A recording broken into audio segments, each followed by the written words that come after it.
Alright, so today we are multiplying proper fractions by whole numbers. And previously, a few days ago, we used a type of proper fraction, but it's a distinct type of proper fraction. It was called a unit fraction. And unit fractions have something very special. What do they have? The numerator is always 1. Alright, so we're going to shy away from that today so we can explore other proper fractions. So according to our steps, first you have to make your whole number into a fraction by putting it over at what? 1. Over 1.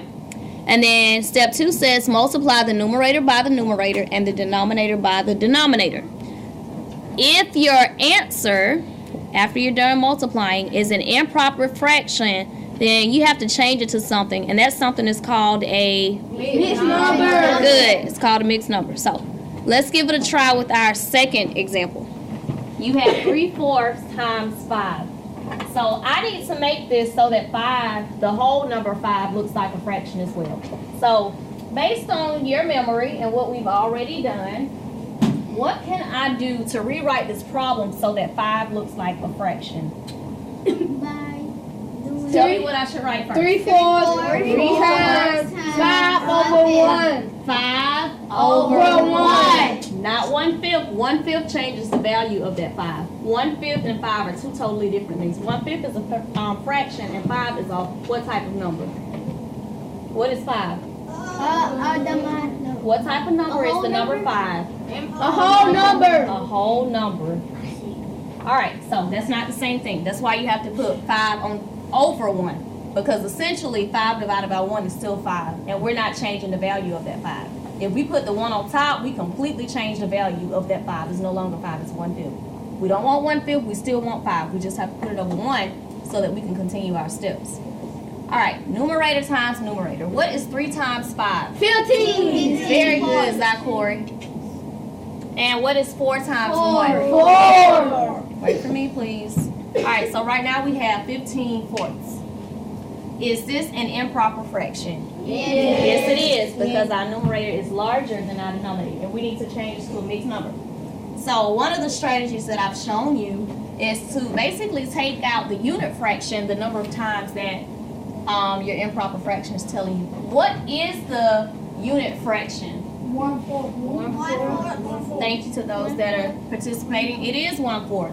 How many 1/4s do we need? 15. 15 of them. So it's going to take me a second. Let me write it real quick. Let's see. 1, 2, 3, 4, 5, 6, 7,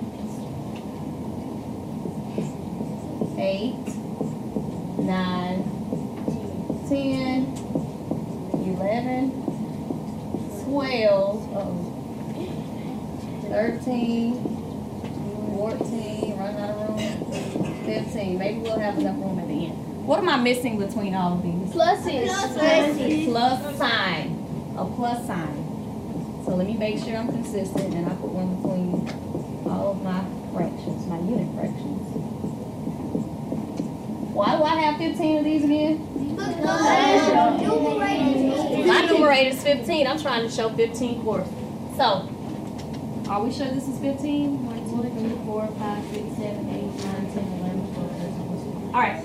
How many 1/4 does it take to equal one whole? 4. Because 4/4 equals a whole. So every time I see 4 1/4, I'm going to do what? Box I'm going to put a box around it, because my box means that I have discovered or found what? A whole. One whole. One whole. All right, so there's 1. Do I have another whole in here? Yes. Yep, the next 4 will make that. 1, 2, 3, 4. All right, is there another one whole in here? Yes. Yes, let's see. 1, 2, 3, 4. So let's put our box around that. And then do I have any more holes in here? No. No, I do not. So my mixed number would be what exactly? 3 holes and 2 fours. 3 holes and 3/4. 3/4. Or you can just say 3 and 3/4.